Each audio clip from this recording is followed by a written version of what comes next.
All right, welcome to another episode of the Credder Podcast. I'm your host, Chase Palmieri, and with me today is Henry Brechter. He's the managing editor of AllSides, where he oversees content strategy and news operations. And AllSides' stated mission is to free people from filter bubbles so they better understand the world and each other. And AllSides exposes people to information from all sides of the political spectrum with its newsfeed and media bias ratings. Henry was also a 2020 Poynter Institute Media Fellow, and his writing has been featured in USA Today, the Boston Globe, Poynter, and the San Francisco Chronicle. So we're lucky to have him with us today. Henry, thanks for being here.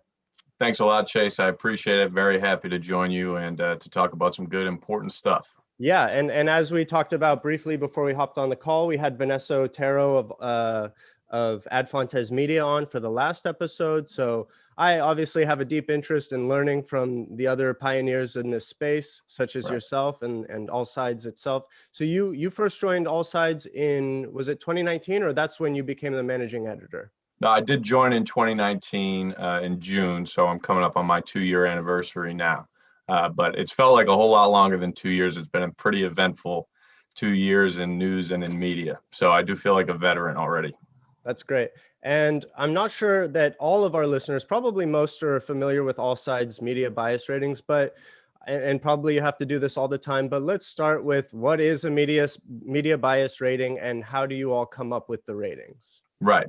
So the idea for media bias ratings came out of our founder's goal. John Gable, our CEO and founder, had this goal of helping people identify perspectives, opinions, and news and information more easily online, depending on the angle or bias that it was coming from. And so that's kind of how media bias ratings were born. So today we have close to 1,000 media bias ratings of both news outlets and individual authors as well. And there are a few different methodologies that go into forming a media bias rating.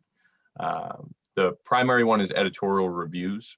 So an editorial review is when myself and other members of the AllSides team sit down, review an outlet's content, look at it this week, maybe last month, look at, word choice, story choice, framing, that kind of thing.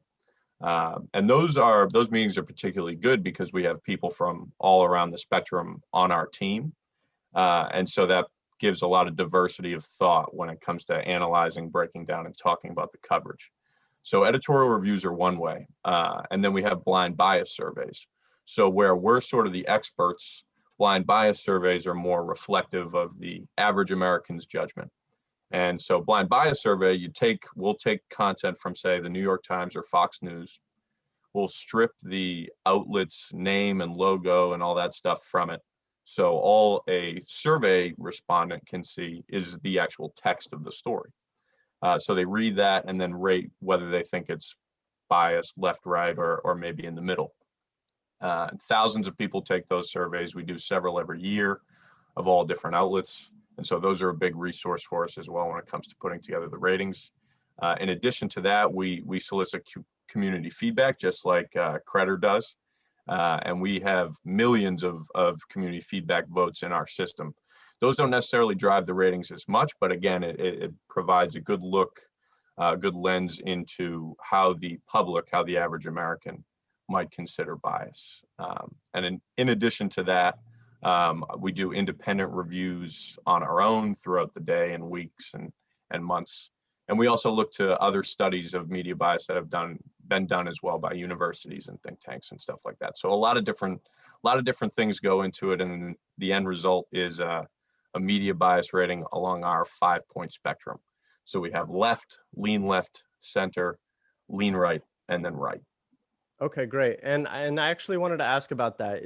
Does that ever feel limiting to have to put an outlet or an author into one of those 5 categories? I mean, obviously that's a spectrum. Ideally, everybody falls somewhere on that spectrum, but is there ever an issue where an outlet or an author doesn't fit cleanly into a box, or you wish that you could create some other box and give a different title like clickbait or misinformation or some other type of thing that maybe isn't just left or right? Absolutely. Yeah. And so we have always separated our bias ratings from the credibility ratings that you and others do. And we haven't got to that point yet. It is something that we might do in the future, But right now we just focus on bias.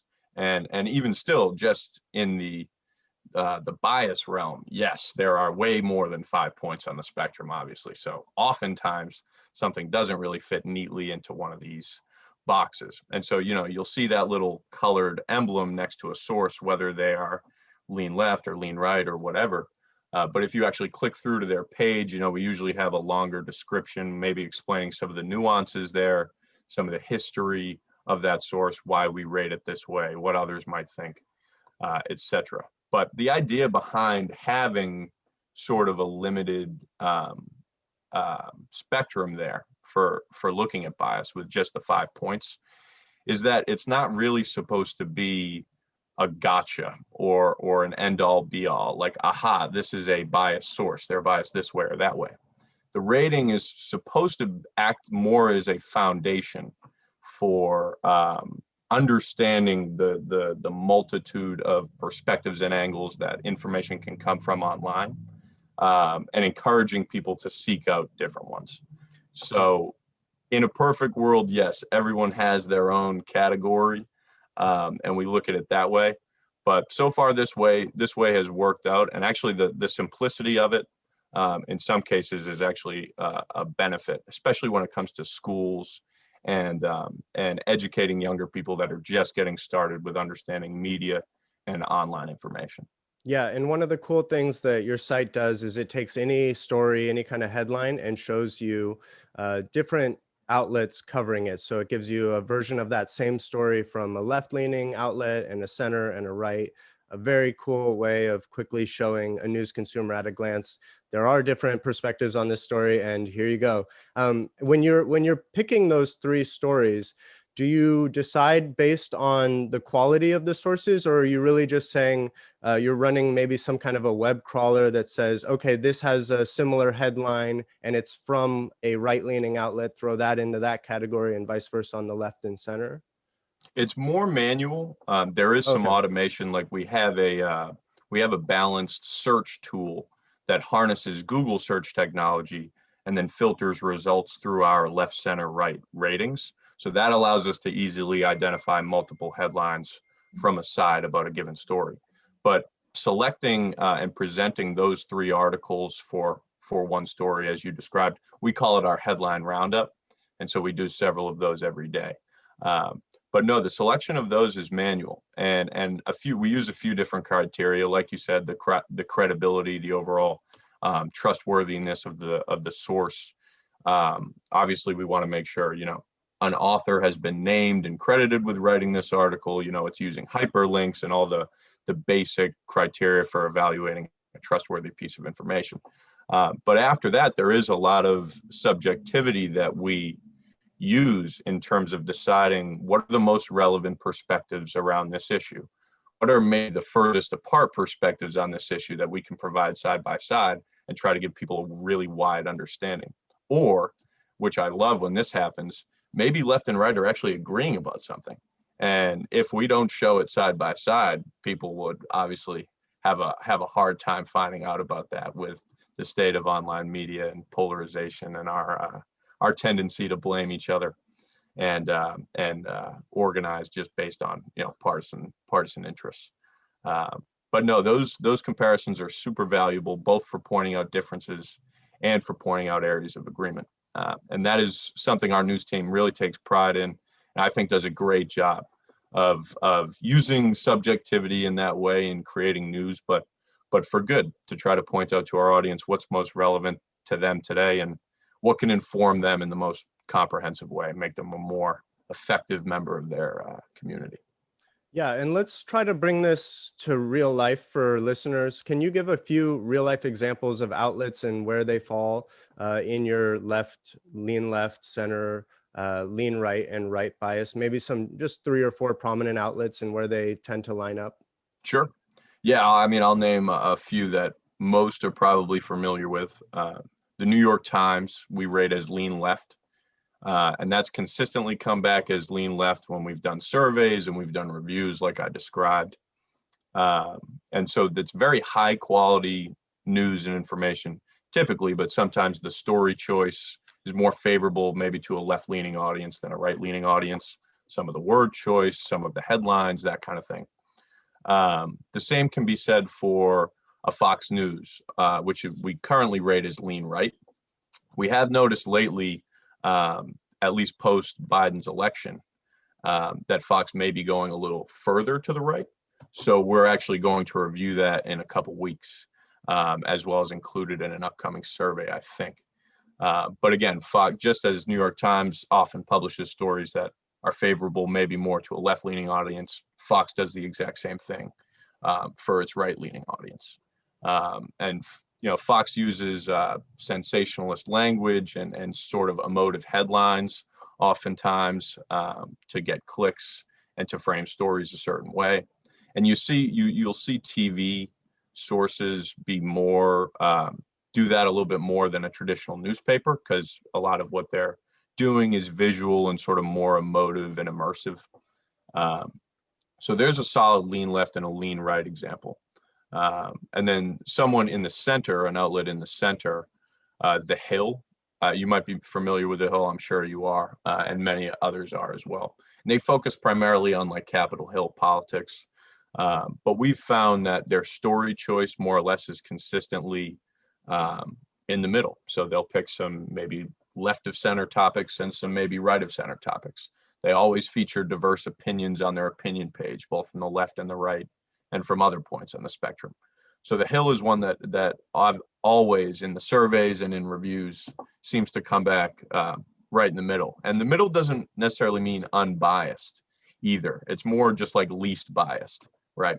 And oftentimes a center source could even miss something that's relevant to the left or the right because they are sort of more narrowly focused. But those are three, I think, pretty solid examples of ones that we have consistent information to back up in terms of the rating. Yeah, that makes a lot of sense with The Hill lining up in center, especially with the YouTube show with Crystal and Sagar, where they have, Right. a left-leaning reporter and a right-leaning reporter working together. I really love that format, actually. Yeah. I'm curious, what happens when an outlet disagrees with their rating? Do they go to your contact page on the website and send you an angry email? Do they ask for you to look at them again in the following months or years? What would make you reevaluate an outlet, and how do you respond to these outlets that maybe want their pages or their public ratings taken down? Yeah. In the time I've been here, I don't think we've ever had someone, an outlet, reach out and ask for a rating to be removed or flat out changed or anything like that. But outlets often inquire about their rating, ask about it, ask us to maybe reevaluate it or how we reach this conclusion.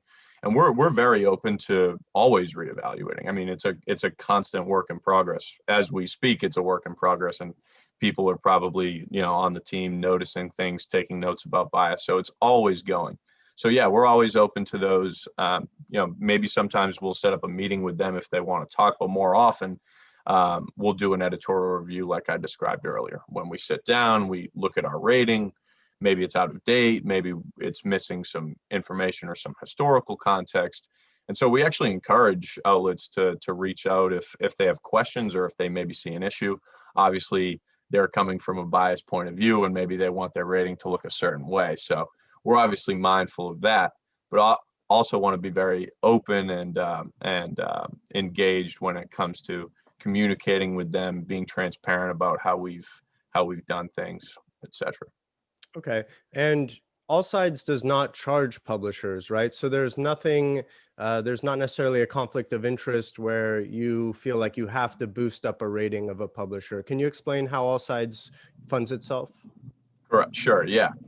So that's right. We don't charge for ratings. We rely on multiple revenue streams, which is good. Having those sort of diverse revenue sources prevents you from being beholden to one or the other and going too far in that direction, as you just described. But right now, those primary sources of income for us are monthly sustaining memberships, which are essentially subscriptions. So you can sign up for as little as, I believe, $3 a month or as much as you want. Right now, the only perk is no advertisements. And still, we've had several thousand people sign up. So people like what we're doing and want to support. But in the future, we want to roll out featured content, more exclusive stuff for those subscribers. So that's one, the subscriptions. The second is our advertising model. We built and implemented an advertising model for the first time last summer. So before that, we'd done no ads, collected no money from ads on the site or anywhere else. And we just started doing that. So that's getting rolling. And then the third revenue stream, which is probably our most significant overall over time and recently too, with some developments we've had, is providing tech services for schools, services for nonprofits, and other groups. So those take multiple forms. Sometimes a large source will reach out to us and actually ask us to rate its content, not give it a bias rating on our site, but do sort of an internal review and advise them. So that's one service that we can provide. We provide a lot of services to schools, education guides for teachers, media literacy tools, that kind of thing. And then also opportunities for conversation. So we've built some technology to actually match make with political opposites online to have like a one-on-one conversation like you and I are right now. And so the duo would be paired up based on maybe some issues they disagree with, and then they'd be given a conversation guide, some bullet points, and sort of a rubric for them to talk and hopefully come to some kind of point of agreement or respect or common ground. And that in particular is heating up. We've done a few recent AllSides Talks events, which have brought people together using that technology from all around the country. And we've done that on our own, and now we're also in the process of licensing that tech and those services to other groups who want to use it as well. Yeah, and that's actually what I wanted to dig into next, was kind of this idea of licensing. It's something that we're very focused on. I'm curious if you guys are working with, whether it's all the content platforms, so social media sites, web browsers, search engines, or other news aggregators. Do you have any plans to, or are you already kind of plugged into some of these other content platforms? Not yet, not really, but that is part of the plan. I mean, we want to be, like I said, open in general, but especially open to emerging technologies, ways that we can remain profitable while also sort of joining forces and empowering maybe platforms that have other tools or benefits to using them. But right now, nothing too concrete when it comes to licensing out to big platforms like a big search engine or a Twitter or a Facebook. We're slowly forming individual partnerships with individual news outlets and maybe individual news aggregators, as you mentioned. That is one that we've started talking with and seeing how we can maybe join forces, provide some of our tech to them, and maybe get some of their tools in return. But nothing concrete has come together yet there. And so if Credder, for example, so we have these public rating pages for authors and outlets. If we say wanted to license access to AllSides ratings to feature that rating next to our ratings on these public pages, is that both something that you guys would technically be open to? And then how would you consider charging a platform like Credder for having the ratings on our site? Yeah, that is definitely something in theory, that we would be open to. And we'll often, let researchers or universities use our products for non-commercial things. But with something like that, where it's more, we're both profiting off it, so to speak, that's where it gets a little more tricky, and it's sort of out of my or above my pay grade, so to speak. But in theory, that's something we would definitely be open to doing. Obviously, that would give the readers a lot better context, and hopefully, we wouldn't want to overcharge, charge anything crazy, because the idea is, we're not necessarily as profit driven off of a decision like that as we are audience driven and trying to just give people as much information and context as we possibly can. So when it comes to partnerships like that, the audience and the end result for them is always going to be a priority, as opposed to how much money we're going to make off of it. Yeah. And obviously a lot of benefit in just having more exposure to your ratings in front of more people, becoming more and more kind of the industry standard in determining bias. So For sure. that's great. I want to turn a little bit away from all sides now, obviously leveraging your experience, but now I want to get into kind of what we're seeing on these social media platforms where from my perspective, it seems like this context and labeling is becoming more and more of the industry standard and maybe more and more of an acceptable way of dealing with content because it allows the social media platforms to not have to necessarily pull down the content, but instead just add a little bit of whether it's reputation or context around the source. Do you believe in this approach? Do you think that this is, am I right that this is becoming the industry standard? I think you're right. I think you're right that it is becoming the industry standard. And in my personal opinion, I definitely want readers to, have as much context at their disposal as possible. Where I become concerned is the platform itself, whether it be a Twitter or a Google. Are they looking to a diverse range of sources on this in order to provide that context and that labeling? Are they independently verifying things, which I think they typically do a pretty good job of, and they should, because they have, billions of dollars and a ton of tools and resources at their disposal. So ideally, we'd like to be able to trust them with all of that. But the fact of the matter is, it's still really very much a work in progress and a sensitive thing. You see things on one side might get taken down, things on another side might stay up. Not just sides at that point, but just individual issues that are happening online, and maybe one's more popular and one's not. So this is getting all this attention, and meanwhile, this is festering over here and creating some problems. So there are a lot of gaps and a lot of holes still. And I'm an eternal optimist, so I think we'll figure it out. And I think the big players will ultimately play a positive role in it. But right now, it's definitely an imperfect system. So at that point, we obviously encourage people to not rely just on one source or one platform to tell you everything that's true and everything that's false. You really have to develop your own skill set for getting to the primary source, confirming for multiple sources, and reading past that initial headline and that initial label. And just one example of this, actually, which I'm glad I just remembered, a recent incident with USA Today and an op-ed from Stacey Abrams, the Georgia politician. So there were, the op-ed was about voting rights and boycotts in Georgia, Abrams op-ed. And it was written in late March, published, and then a couple days later, Major League Baseball made a major announcement where they pulled their annual All-Star Game event out of Georgia. And that move could potentially, from what I've read, cost Georgia businesses up to like $100 million. And so after that move was made, USA Today took Stacey Abrams' op-ed, supposedly at their own discretion, not her request, but they made some changes to it post publication. Changes that removed some language that was sympathetic to boycotts, and they replaced that with language that was much more, urging people not to boycott and providing alternatives.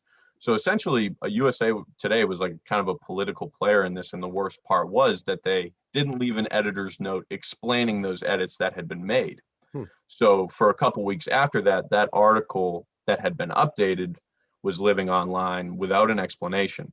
And so Twitter actually published a news update that probably went to thousands, maybe millions of people, based on the edited article that seemed to make advance a narrative about what Abrams' stance was on the issue that wasn't necessarily complete. And if there was an editor's note explaining the changes, the update from Twitter, the news update, would have looked very, very different.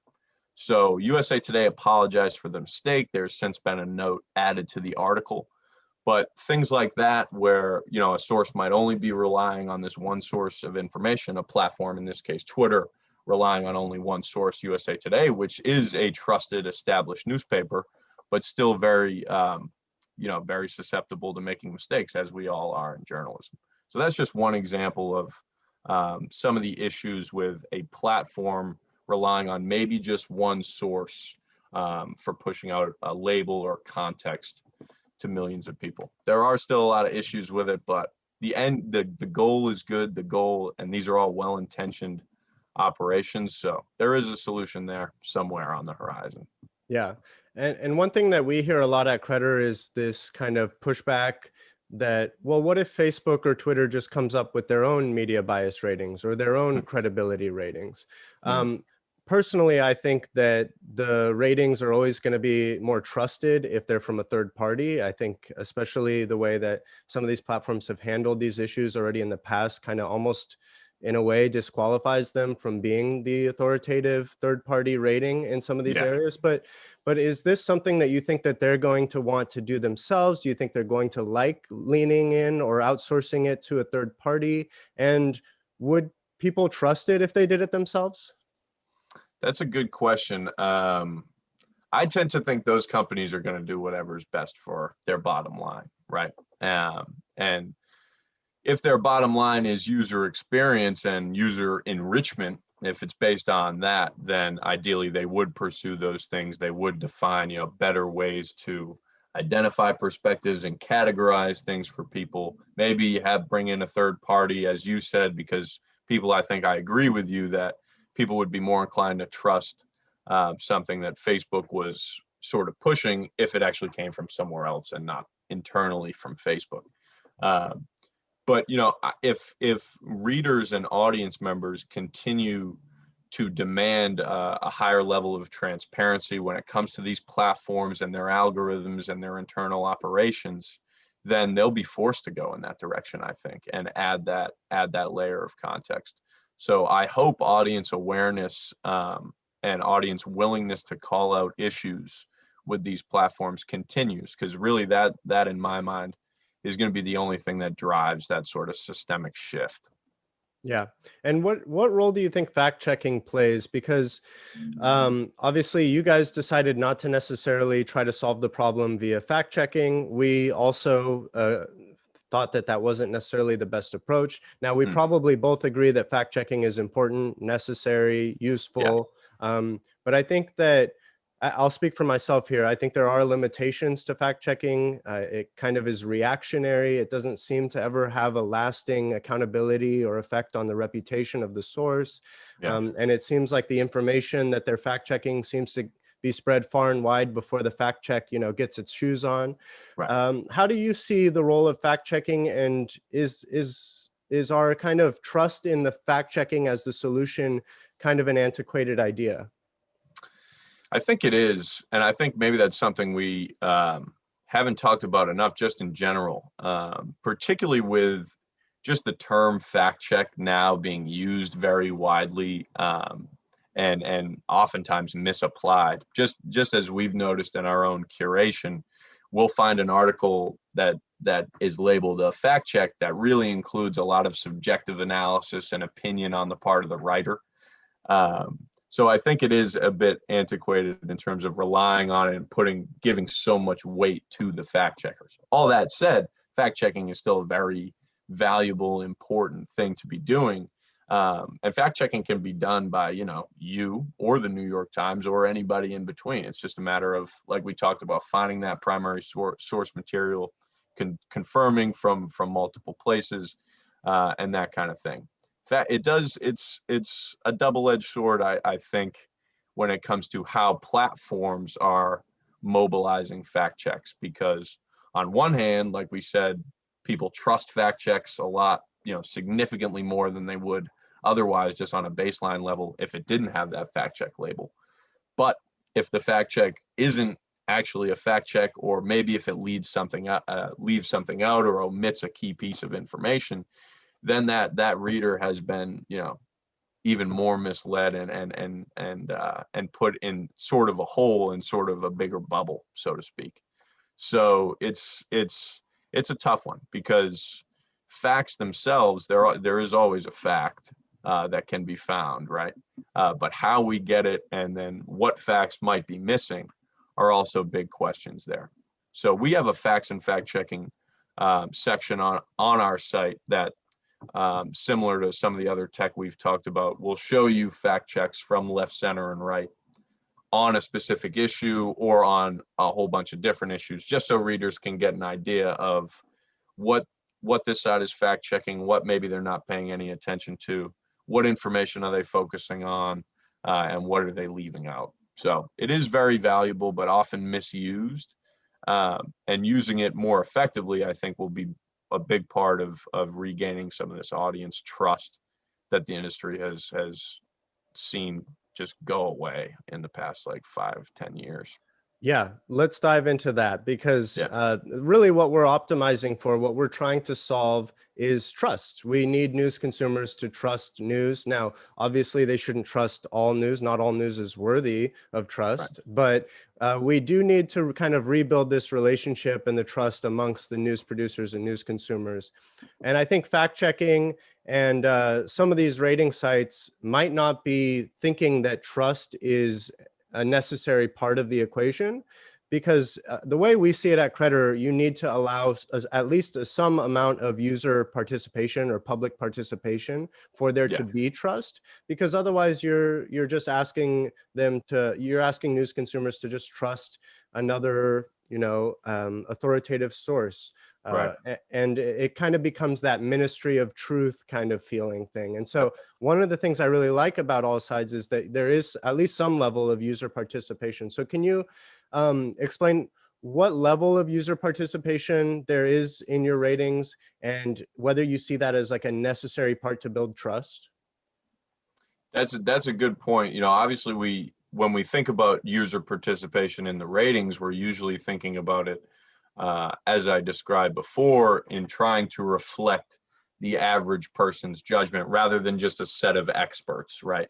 Which is a very valuable part of putting together the rating. But in terms of, showing transparency and accountability, yeah, definitely the user participation is a big part of it, both with the community votes on our website where anyone can say whether they agree or disagree with a rating that we have. And then they can actually select what they think the rating is themselves, and we can look at that data. But particularly with the blind bias surveys, and the fact that, thousands of people every time we send one of these surveys take 5 to 10 minutes out of their day to really look at this content, analyze it, and give us their thoughts and feedback. And that's indicative of a couple things for me, is that people are genuinely bought into the same things we are as a company. And so when our audience's goals align with our own, obviously we love that.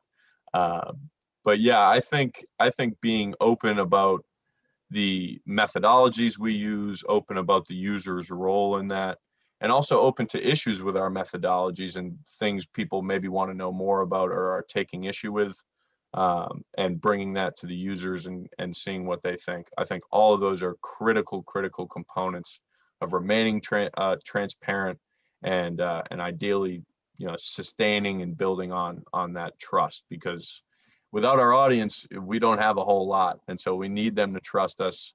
And from my news team's point of view, that's pretty much at the core of everything we do. Yeah. And as I mentioned at the beginning, we had on Vanessa Otero of AllSides Media on the last episode. I wanted to have you guys on back to back. Do you see AllSides Media and their media bias ratings as a competitor? I guess maybe they're only a competitor if you were trying to go after the same revenue opportunities, whereas they are working with media literacy educators and in the classrooms. But I think their primary revenue model right now is to work with programmatic advertisers to try to keep brand advertisements off of untrustworthy sites and target them to trustworthy sites. So do you see AllSides Media as a competitor, or not so much because you're not necessarily a for-profit driven model? We do, I think, see them as a competitor, but not necessarily in a negative way. I think Vanessa brought up a great point when she was on with you, that it's good to have competition in this space. We want people to have multiple ways of looking at bias and getting multiple opinions on that bias, so that they can even be smarter when they're looking at bias themselves. So yes, technically we're competing for similar audiences. In a Google search, if somebody looks for the New York Times bias, we're going to pop up. Vanessa and AllSides are going to pop up. Media Bias Fact Check is another platform that rates bias. They're going to pop up. So yes, in that sense, we're technically competing. But it's a competition really with the greater good in mind, I think. So considering that, it's definitely a friendly competition, and we're big fans of what Vanessa's been able to do and build over there. And same goes for Media Bias Fact Check. So I thought what she said about competition in the space being good, especially for the reader, was spot on. That's great. Yeah, and that's hilarious that SEO is probably where the battleground takes place. Oh So, yeah. yeah. Oh yeah. Yep. Without a doubt. I mean, we have monthly meetings and we're looking at, where pages ranked and who the competitors were. And it's always us and Ad Fontes and the other one right at the top there. So we're constantly, checking out what they're doing, thinking about what we've been able to do, and trying to figure out what the audience is looking for, and yeah, what's going to get on that prized page one of the search results. Yeah.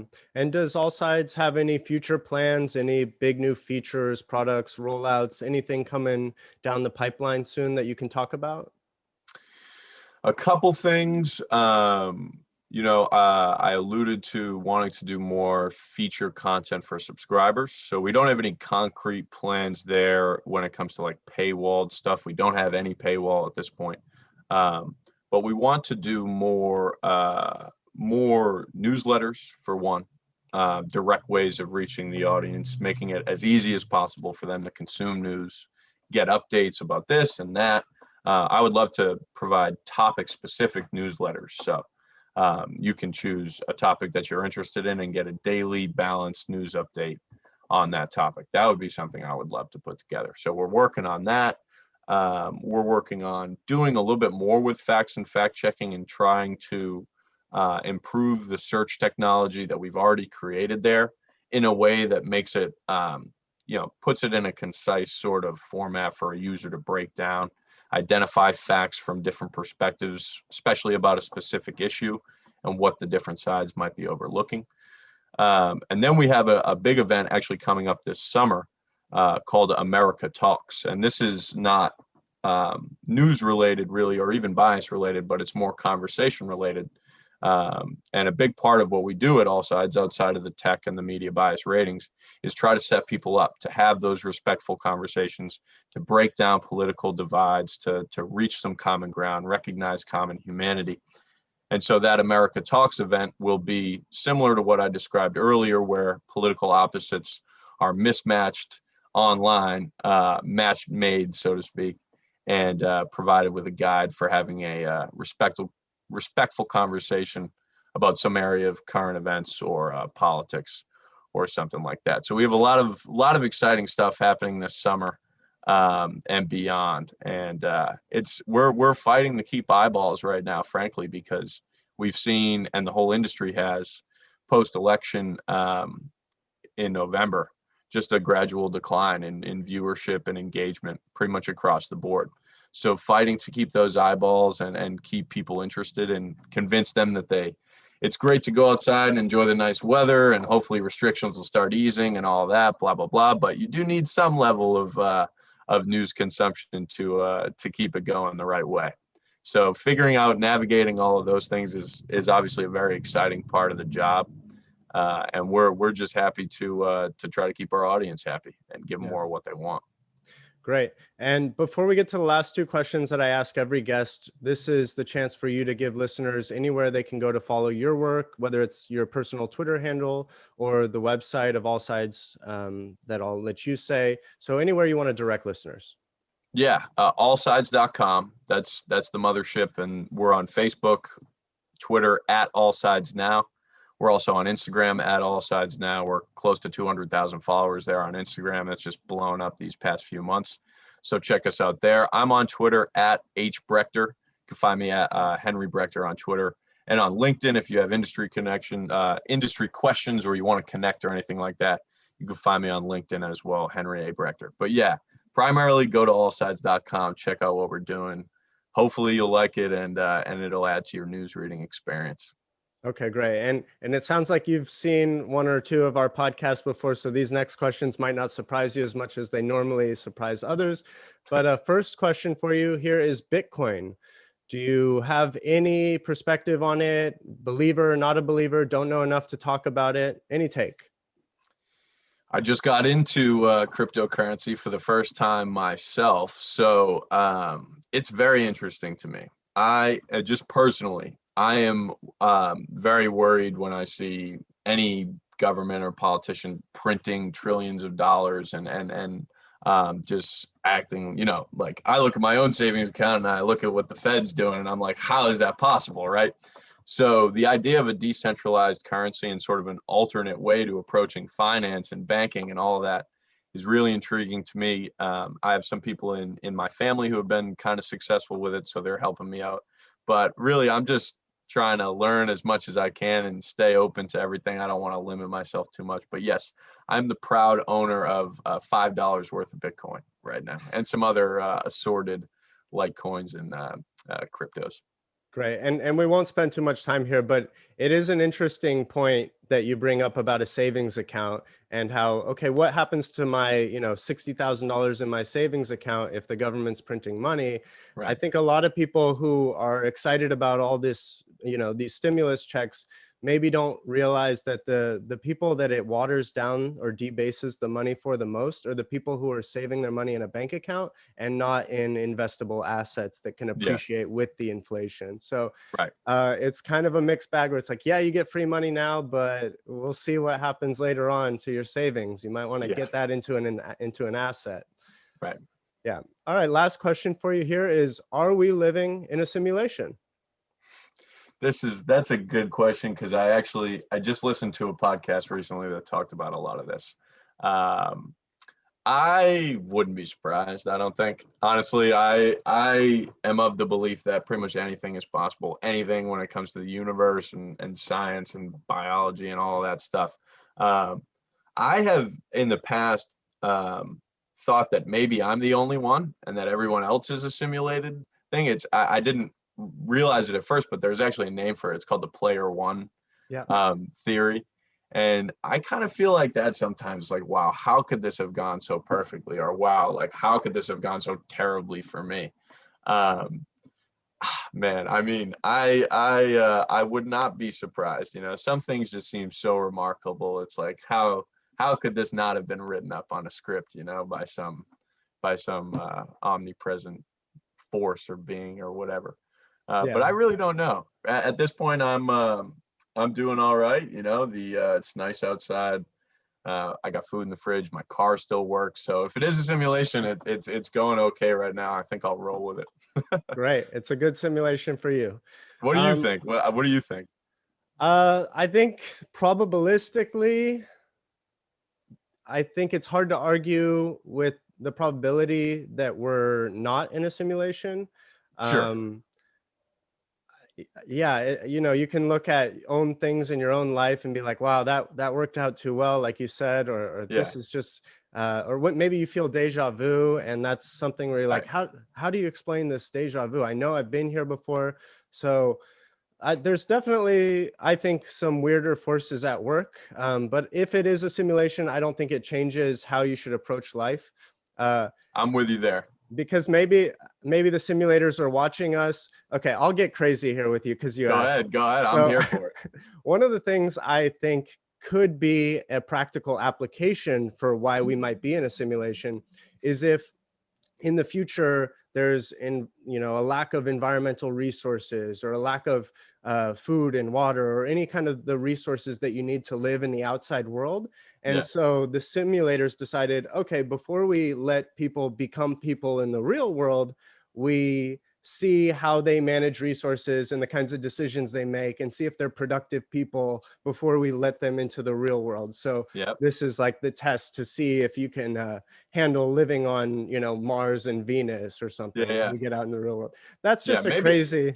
Maybe I'm crazy, because that sounds like, as believable to me as any of the other stuff, just as believable as like, a massive explosion 4.5 billion years ago that somehow created this like near, perfect living environment for us.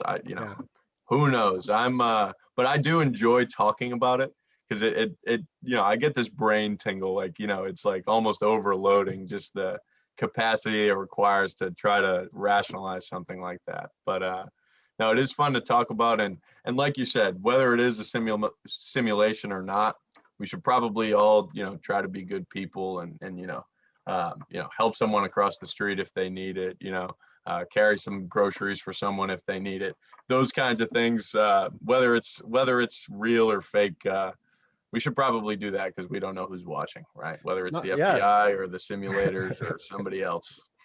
Yeah, not Who only knows? even just getting away from like who might be watching. If this is a simulation and we're all in it, then we might as well make the simulation as enjoyable for everyone as possible. Right. Because we're stuck here. I'm right. Yeah, I'm with you there. I don't know a way out, so yeah, might as well roll with it and make the best of it for sure. Cool. But who really knows, man? Who really knows? Yeah. I'll keep an eye out for a good documentary or a book or something like that because I would actually like to read more about it, the science behind it, and all that. It's a fun topic, and it's great to get people off of their normal talking points to see where their head's at on that. Yeah. That's good. Henry, thank you so much for coming on today. Everybody go follow Henry's work at AllSides. Go follow his Twitter handle. Everything will be in the show notes. Doing amazing work. Very cool at-a-glance ratings for this lean left, center, lean right media biases. I'm sure that social media and search engines are going to be knocking on your door soon. I think they're going to be knocking on all of our doors soon, actually, and agree that more competition in this space, it can only benefit news consumers in the end. And so thank you for coming on. Thanks for talking and sharing your work. And we'll have you back on again soon. All right. Sounds good, Chase. 100% agree with everything you just said. And thanks, everybody, for watching. Yeah, check us out at allsides.com and try to get a balanced, healthy news diet. Do yourself a favor. Thanks, Henry. Bye. All right, Chase.